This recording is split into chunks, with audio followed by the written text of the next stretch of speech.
എല്ലാവർക്കും ടെക്ലി മലത്തിലേക്ക് പോകാം. നമ്മൾ ഡിസ്കസ് ചെയ്യാൻ പോകുന്നത് ഐക്യു നിയോ 10 പ്രോനെ കുറിച്ചാണ്. സോ ഈ സ്മാർട്ട് ഫോൺ നമുക്ക് ചൈനയിലെ ഐക്യു നിയോ 10 എന്ന് പറഞ്ഞ ഫോണാണ്. അത് ഈ മാസം ചൈനയിൽ ലോഞ്ച് ആവും. ഐക്യു നിയോ 10 ഉണ്ട്, ഐക്യു നിയോ 10 പ്രോ ഉണ്ട് ചൈനയിൽ. അവിടുത്തെ ഐക്യു നിയോ 10 ആയിരിക്കും നമുക്ക് ഇന്ത്യയിൽ ഐക്യു നിയോ 10 പ്രോ ആയിട്ട് ലോഞ്ച് ആകാൻ പോകുന്നത്. സോ നമുക്ക് എക്സ്പെക്റ്റഡ് എന്ന് പറഞ്ഞാൽ ഒരു അടുത്ത വർഷം സ്റ്റാർട്ടിങ്ങിലൊക്കെ ആ ടൈമിൽ എക്സ്പെക്ട് ചെയ്താൽ മതി. സോ ഇതിൻ്റെ സ്പെക്കിങ്ങിലൊക്കെ നോക്കാം എങ്ങനെയുണ്ടെന്ന്. സോ ഡിസൈൻ വൈസ് നോക്കുകയാണെങ്കിൽ ഇതിൻ്റെ റെൻഡറും കാര്യങ്ങളൊന്നും അധികം വന്നിട്ടില്ല. സോ ഇതിൻ്റെ ഡിസൈൻ എങ്ങനെയാണെന്ന് അറിയത്തില്ല. പക്ഷേ ഇവർ ചെറിയ ലീക്സിലൊക്കെ പറയുന്നത് പറഞ്ഞാൽ ഓൾമോസ്റ്റ് സെയിം ഡയമെൻഷൻസും കാര്യങ്ങളൊക്കെ ആയിരിക്കും എന്നാണ് പറയുന്നത്. സോ അതുകൊണ്ട് തന്നെ 8.4 mm ആയിരിക്കും തിക്നെസ് വരുന്നത്, 199 ഗ്രാം വെയിറ്റ്. പിന്നെ ഗ്ലാസ് അല്ലെങ്കിൽ ലെതർ ബാക്ക് ആയിരിക്കും എന്തായാലും. മെറ്റൽ ഫ്രെയിം ആയിരിക്കും വരാൻ പോകുന്നത്. പിന്നെ IP റേറ്റിങ്ങിൻ്റെ കാര്യത്തിലും വലിയ ലീക്സ് ഒന്നും വന്നിട്ടില്ല. മിനിമം ഒരു IP64 എന്തായാലും കിട്ടും നമുക്ക്. പിന്നെ ഡിസ്പ്ലേ, ചിപ്സെറ്റ്, പിന്നെ ക്യാമറ, അങ്ങനത്തെ കാര്യങ്ങളൊക്കെ നമുക്ക് ലീക്സ് വന്നിട്ടുണ്ട്.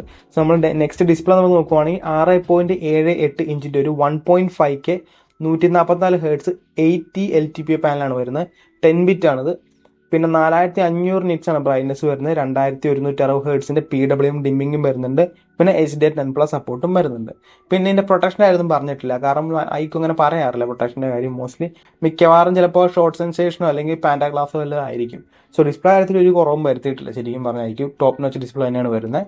പിന്നെ ഓഡിയോ നമുക്കറിയാം ഡുവൽ സ്റ്റീരിയോ സ്പീക്കേഴ്സ് തന്നെയാണ്. പിന്നെ ഹെഡ്ഫോൺ ജാക്കൊന്നും കിട്ടാൻ സാധ്യതയില്ല, കിട്ടില്ല, അത് ഉറപ്പാണ്. സോ അത്യാവശ്യം നല്ല മൾട്ടിമീഡിയ എക്സ്പീരിയൻസ് നമുക്ക് ഉണ്ട്. നെക്സ്റ്റ് പെർഫോമൻസ് ആയി നമ്മൾ നോക്കുവാണെങ്കിൽ നമുക്കിവിടെ കിട്ടുന്നത് സ്നാപ്ഡ്രാഗൺ 8 Gen 3 ആണ്. സോ നമുക്ക് നിയോ 9 പ്രോയിൽ കഴിഞ്ഞ പ്രാവശ്യം കിട്ടിയ 8 Gen 2 ആണെങ്കിൽ ഇവിടെ നമുക്ക് 8 Gen 3 ആണ് വരുന്നത്. നമുക്ക് ഇത് സ്പെക്ക് ഇവിടെ കൊടുത്തിട്ടുണ്ട്. LPDDR5 റാം ആയിരിക്കും വരുന്നത്, LPDDR5X റാം ആയിരിക്കും വരുന്നത്. UFS 4.0 storage. പിന്നെ ഐക്യൂടെ തന്നെ വേപ്പർ കൂളിംഗ് ചേമ്പറും കാര്യങ്ങളൊക്കെ വരുന്നുണ്ട്. അപ്പോൾ അത്യാവശ്യം നല്ല പെർഫോമൻസ് ഉള്ള പ്രോസർ തന്നെയാണ്. നമുക്കറിയാം കഴിഞ്ഞ വർഷത്തെ ഫ്ലാഗ്ഷിപ്പ് പ്രോസറാണ്. പിന്നെ ത്രോട്ട്ലിംഗ് വളരെ കുറവായിരിക്കും. പിന്നെ ഐക്യൂൻ്റെ ഒരു എന്താ പറയുക ഗെയിമിംഗ് ഓറിയൻറ്റഡ് സ്മാർട്ട് ഫോൺ ആണല്ലോ. സോ അതുകൊണ്ട് തന്നെ ത്രോട്ട്ലിംഗ് ഒക്കെ വളരെ കുറവായിരിക്കും. നെക്സ്റ്റ് OSൻ്റെ നമ്മൾ നോക്കുവാണെങ്കിൽ ഫൺ ടച്ച് OS 15 ആയിരിക്കും. Android 15 out of the box ആണ് വരുന്നത്. 3 വർഷത്തെ ആൻഡ്രോയിഡ് അപ്ഡേറ്റ്, 4 വർഷം സെക്യൂരിറ്റി അപ്ഡേറ്റ് ആയിരിക്കും വരാൻ പോകുന്നത്. ക്യാമറ നമ്മൾ നോക്കുകയാണെങ്കിൽ ഓൾമോസ്റ്റ് സിമിലർ ക്യാമറ സെറ്റപ്പാണ്. കഴിഞ്ഞ പ്രാവശ്യത്തെ അതേ ക്യാമറ സെറ്റപ്പാണ് ഇവിടെ വരാൻ പോകുന്നത്.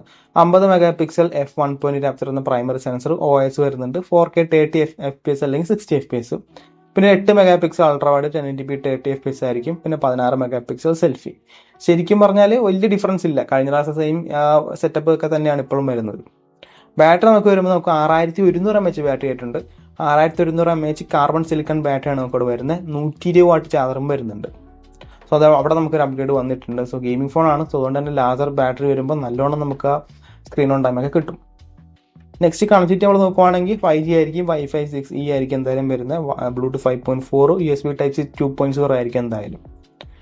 നമുക്കിനി പ്രൈസും കാര്യങ്ങളൊക്കെ നോക്കാം. പ്രൈസ് നമ്മൾ നോക്കുവാണെങ്കിൽ ഇപ്പോൾ വേരിയൻസിനായാലും നമ്മൾ വലിയ പിടിയില്ല, പക്ഷെ നമുക്ക് സ്പെക്കുലേറ്റ് ചെയ്യാം. 8GB 128 എന്തായാലും കാണും. അതിൻ്റെ മുകളിലിട്ടായിരിക്കും എല്ലാം. 8 128, 8 256, 12 256 അങ്ങനെയായിരിക്കും. സോ കഴിഞ്ഞ പ്രാവശ്യത്തെ ഫോൺ വെച്ച് നോക്കുവാണെങ്കിൽ നമുക്ക് എക്സ്പെക്റ്റഡ് പ്രൈസ് റേഞ്ച് നോക്കുവാണെങ്കിൽ ഒരു 35,000 36,000 ആ പ്രൈസ് റേഞ്ചായിരിക്കും ഫോൺ വരുന്നത്. ആ പ്രൈസ് നമ്മൾ നോക്കുവാണെങ്കിൽ അത്യാവശ്യം നല്ലൊരു ഫോൺ തന്നെയാണ് ശരിക്കും പറഞ്ഞാൽ. ഗെയിമിംഗ് ഓറിയൻറ്റഡ് ആണ്. ക്യാമറയ്ക്ക് ഞാൻ അധികം ഒരു പ്ലസ് പോയിന്റ് കൊടുക്കത്തില്ല. ക്യാമറ വലിയ ഇതില്ല, കാരണം കഴിഞ്ഞ വർഷത്തെ ആ സെറ്റപ്പ് തന്നെയാണ് ഇപ്പോഴും വന്നേക്കുന്നത്. ശരിക്കും പറഞ്ഞാൽ ഒരു ചെറിയ മാറ്റങ്ങളെ വന്നിട്ടുള്ളൂ. നമ്മൾ നിയോ 9 പ്രോ ആയിട്ട് കമ്പയർ ചെയ്യുകയാണെങ്കിൽ ചിപ്സെറ്റ് മാറിയിട്ടുണ്ട്, ബാറ്ററിയുടെ കാര്യം ചെറുതായിട്ട് മാറിയിട്ടുണ്ട്. അല്ലാണ്ട് വേറൊരു ഹ്യൂജ് ചേഞ്ചസ് ഒന്നും ഫോണിൽ വന്നിട്ടില്ല. സോ ഇതൊരു അപ്ഗ്രേഡ് ആണോ എന്ന് ചോദിച്ചാൽ നിങ്ങൾക്ക് ഓൾറെഡി നിയോ 9 പ്രോ ഉള്ളവർ ഒരിക്കലും അപ്ഗ്രേഡ് ചെയ്യേണ്ടെന്ന് ഞാൻ പറയത്തുള്ളൂ. വെയിറ്റ് ചെയ്യുക.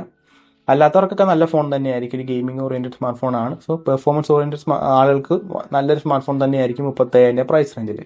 സോ ഗൈസ്, ഇതാണ് ഐക്യു നിയോ 10 പ്രോനെ കുറിച്ചുള്ള ലീക്സും കാര്യങ്ങളൊക്കെ. ഈ മാസം നമുക്ക് ചൈനയിൽ ലോഞ്ച് ആവും. അത് കഴിഞ്ഞ് നമുക്ക് ഒന്നുകൂടി നോക്കാം ഈ ഫോണിൻ്റെ സ്പെക്കിങ് എങ്ങനെയൊക്കെയാണെന്നൊക്കെ ഉള്ളത്. സോ നിങ്ങൾക്ക് ഈ വീഡിയോ ഇഷ്ടപ്പെട്ടെന്ന് വിചാരിക്കുന്നു. ഇഷ്ടപ്പെട്ടാൽ ലൈക്ക് ചെയ്യുക, സബ്സ്ക്രൈബ് ചെയ്യുക, hit the bell icon feature നോക്കി നെക്സ്റ്റ് വീഡിയോ കാണാം.